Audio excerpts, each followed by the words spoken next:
railroad yards, his train is being showered, soaped, and steamed all at the same time. Before every trip, passenger cars are pulled through an automatic washing machine where they're scrubbed and polished until they shine.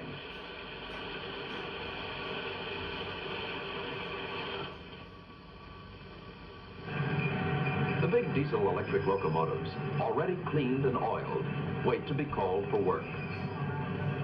In another part of the railroad yard, fresh linen and towels are put on the train, and food for the dining cars where the passengers will eat while they ride.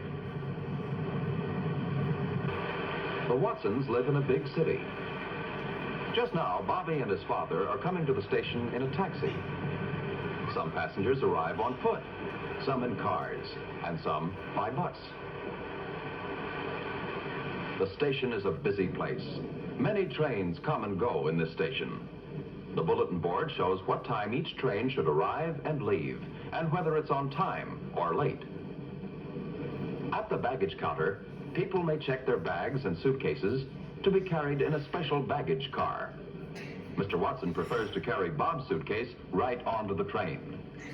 There are stores and newsstands in the station, too. Bob thinks a magazine may help to pass the many hours on the trip. "Let's go," says Mr. Watson. The sign tells him where to go. Passengers pass through this gate to get to their train.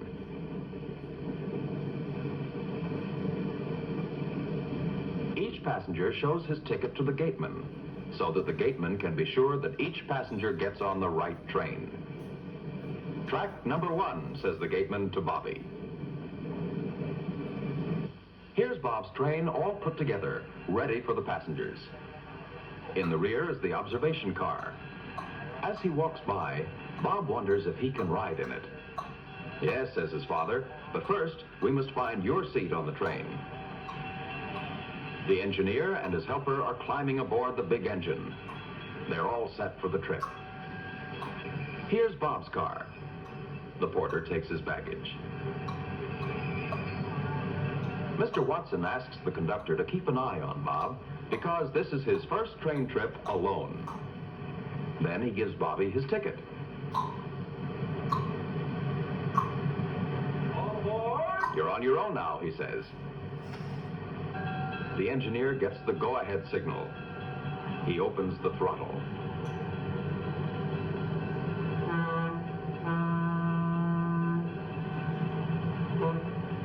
The huge locomotive sets the train in motion, slowly at first. The signal light is green. The road is clear.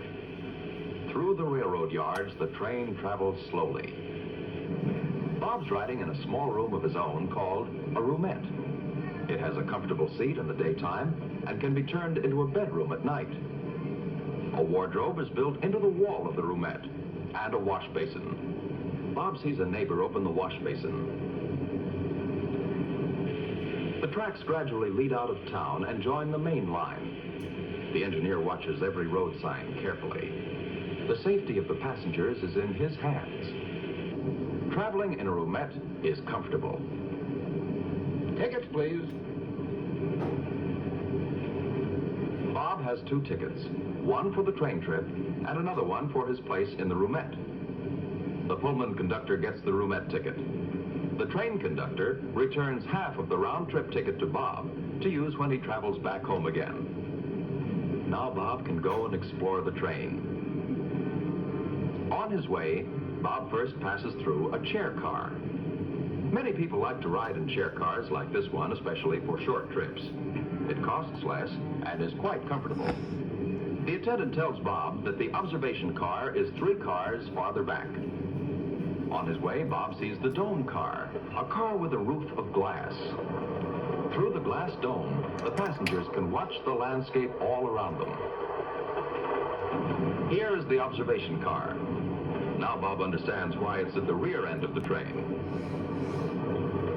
While the passengers relax and enjoy their trip, many people work to keep them safe and comfortable. In the train kitchen, cooks prepare meals for the 200 passengers. Now the train's hurrying through farm country. Oh, cook.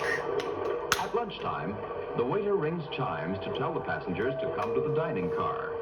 Cook. In a moving train, waiters have to learn to keep good balance when serving food. Many people leave their coach seats to go to the dining car. A dining car is like a traveling restaurant.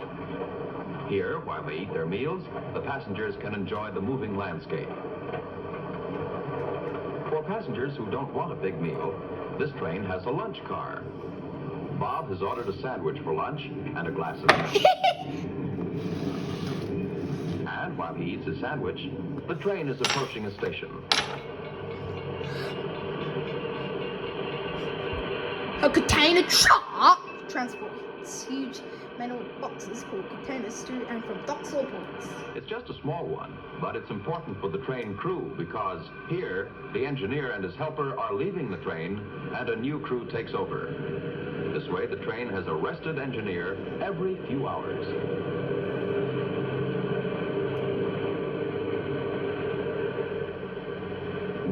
Say, look who's here. This is Clyde. This is Clyde. Bob has company. This is Clyde. Now the boys can watch the landscape together. Clyde. Clyde. And they can talk about the things they've seen on the trip so far. Bob tells Clyde about the ranch he's going to visit. After a while, they decide to go to the observation car where they can play checkers. In good company, the afternoon passes quickly. The boys don't even notice that the sun is gradually setting. The sun is... It's already bedtime for small children. This room is larger than Bobby's. I am and is called filming. a bedroom. Already the evening meals are being served.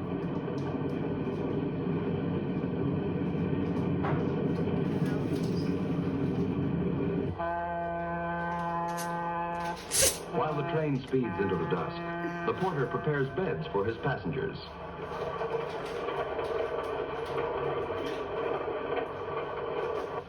The shadows grow longer, and the countryside darkens.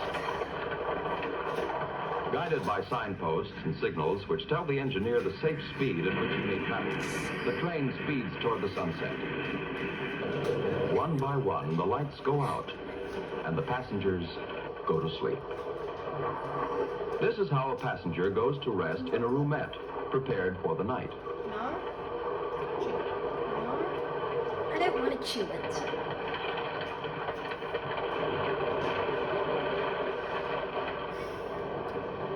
Now it's morning again. Uncle Ray's ranch is just across the mountain range, but the train won't have to climb over it. The tracks are cut into the sides of the mountain. And sometimes the train goes through the mountain itself, through a tunnel. Or it rushes across rugged country, over bridges and trestles.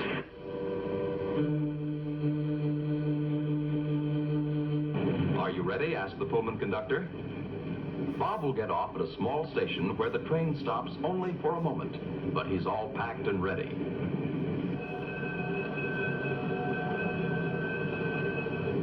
Come on, Bobby, here we are.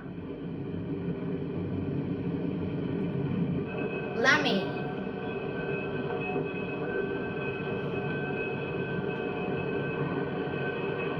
The porter carries a step for passengers so that they can get off the high cars easily.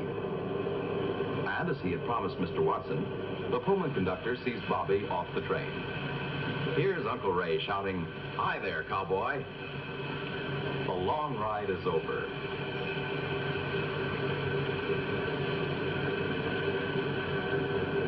Uncle Ray's Jeep is waiting.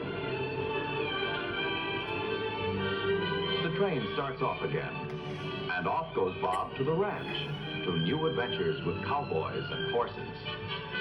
But the train goes on across more mountains, more valleys, across desert country until it reaches its destination, California.